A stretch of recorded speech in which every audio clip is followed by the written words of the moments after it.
দয়াং নৈৰ পাৰত চলা অবৈধ শিল খনন সন্দৰ্ভত প্ৰতিদিন টাইমত বাতৰি সম্প্ৰচাৰ হোৱাৰ পাছতেই অধিক তৎপৰ হৈ পৰিছে সৰুপথাৰ সমষ্টিৰ বিধায়ক বিশ্বজিৎ ফুকন।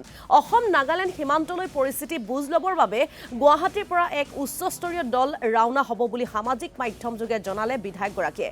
উল্লেখযোগ্য যে দয়াং নৈৰ পাৰত অবৈধ শিল খনন চলাই গৈছিল একাংশ দুষ্ট চক্ৰ। আমি সবিশেষ তথ্য জানিবৰ বাবে পোনপটীয়াকৈ যাবলৈ বিচাৰিছোঁ। আমাৰ সাংবাদিক শিৱাশিষ শৰ্মা লাইভযোগে সংযুক্ত হৈ আছে। শিৱাশিষ শৰ্মাই বিষয়টো সন্দৰ্ভত দেখিবলৈ পোৱা গৈছিল প্ৰতিদিন টাইমে সবিস্তাৰে বাতৰি সম্প্ৰচাৰ কৰিছিল। তাৰ পাছতে এতিয়া বিধায়কগৰাকীয়ে কিছু প্ৰতিক্ৰিয়া আগবঢ়াইছে বুলি আমি জানিব পাৰিছোঁ। গতিকে শেহতীয়া যিখিনি তথ্য আমি আপোনাৰ পৰা জানি ল'ব বিচাৰিছোঁ। শিৱাশিষ।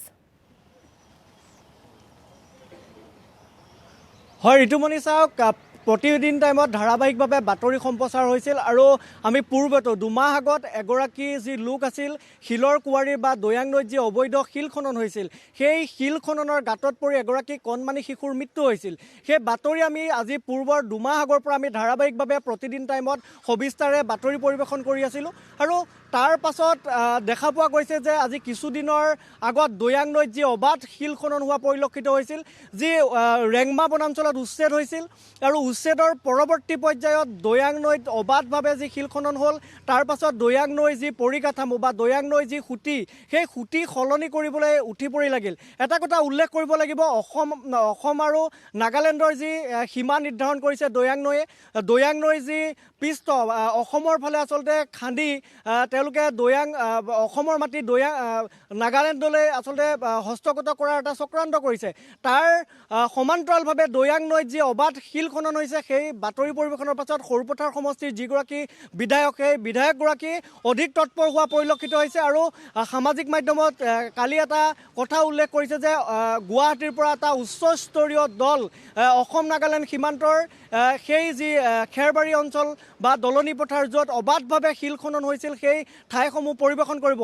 আমি জানিব পৰা মতে এম কে যাদৱ অসম চৰকাৰৰ স্পেচিয়েল চিফ ছেক্ৰেটাৰী, তেখেত ইতিমধ্যে ৰাওনা হৈছে আৰু সৰুপথাৰত তেখেতে এখন উচ্চস্তৰীয় বৈঠকত মিলিত হ'ব।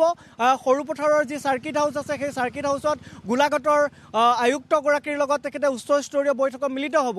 কিন্তু এটা কথা উল্লেখ কৰিব লাগিব, 9 মাহৰ পূৰ্বৰ পৰা ধাৰাবাহিকভাৱে বাতৰি সম্প্ৰচাৰ হোৱাৰ পাছত কিয় বিভাগীয় কৰ্তৃপক্ষই যিগৰাকী গোলাঘাটৰ DFO আছে জনৈক আগৰৱালা উপাধিৰ যি দুগৰাকী ব্যক্তিয়ে অবাধভাৱে দয়াং নৈত যি শিল খননৰ বাবে সৰুপথাৰ বা যি মই বন বিভাগৰ কাৰ্যালয় আছোঁ, এই বন বিভাগৰ কাৰ্যালয়ৰ সন্মুখেদি আচলতে তেওঁলোকে ফকলেন দিছে বা তেওঁলোকে যি শিল খান্দিবলৈ এক্সক্লেভেটৰ নিয়া পৰিলক্ষিত হৈছে। কিন্তু ইয়াৰ পাছতো তেওঁলোক কিন্তু তৎপৰ হোৱা পৰিলক্ষিত নহ'ল। মই দল সংগঠনৰ বিষয়ববী আছে, মই তেওঁলোকৰ পৰা পোনে পোনে মতামত ল'বলৈ চেষ্টা কৰিম। চুতীয়া ছাত্ৰ সন্থাৰ বিষয়ববী এগৰাকী আছে, কি ক'ব? প্ৰতিদিন টাইমত ধাৰাবাহিকভাৱে বাতৰি সম্প্ৰচাৰ হ'ল আৰু ইয়াৰ পাছত দেখা পোৱা গৈছে যে সৰুপথাৰ সমষ্টিৰ যিগৰাকী বিধায়ক অধিক তৎপৰ হোৱা পৰিলক্ষিত হৈছে। হয়, এই ঘটনা এতিয়াই নহয়, বহু বছৰ আগৰ পৰা চলি আছে। উচ্ছেদৰ সময়ৰ পৰা আমি বিভিন্ন দল সংগঠনে এই বিষয়ত আমি প্ৰতিবাদ কৰি আহিছোঁ। কিন্তু আজি তাৰিখলৈকে আমাৰ বন বিভাগেই হওক বা প্ৰশাসনেই হওক ইয়াৰ বিহিত ব্যৱস্থা পৰিলক্ষিত হোৱা নাই।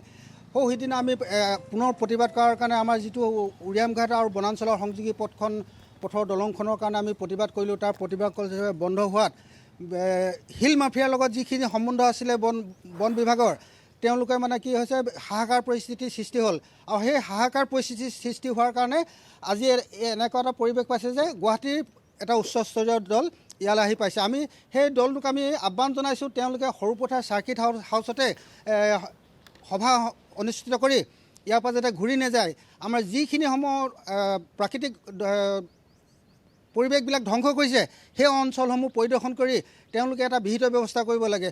আৰু এই ক্ষেত্ৰত কিন্তু সম্পূৰ্ণভাৱে জগৰীয়া আমাৰ গোলাঘাট জিলাৰ DFO আৰু উৰিয়ামঘাট বনাঞ্চলিক বিষয়া, তেওঁলোকৰ দুৰ্বলতাৰ সুযোগ লৈ যিসকল শিল মাফিয়া আছে তেওঁলোকে অবাধ গতিৰে মানে কি দিনে ৰাতিয়ে খনন কৰে। দিনত কম খেলিলেও কিন্তু ৰাতি তেওঁলোকে নগাৰ সহায় লৈ পিনি তেওঁলোকে দুষ্কাৰ্য কৰিবলৈ সংগঠিত হয়। গতিকে আমি পৰৱৰ্তী সময়ত বন বিভাগে হওক বা আমাৰ প্ৰশাসনে হওক, আমাৰ বিধায়ক মহোদয়ে যিটো পদক্ষেপ লৈছে, আমি সেই পদক্ষেপক আমি ধন্যবাদ জনাইছোঁ। যাতে এইটো এবাৰ দুবাৰ লৈ নহয়, যেতিয়ালৈকে এই বস্তুটো স্থায়ীভাৱে সমাধান নহয় তেতিয়ালৈকে তেখেতে যাতে এটা গুৰুত্বপূৰ্ণ ভূমিকা গ্ৰহণ কৰি থাকে, তাৰ বাবে আমি আহ্বান জনাইছোঁ।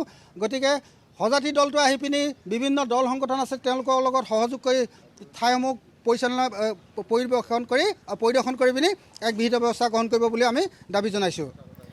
মোৰ শৰ্মা আপোনাক এই মুহূৰ্তত আমি ধন্যবাদ জ্ঞাপন কৰিছোঁ সবিশেষ তথ্য জনোৱাৰ বাবে।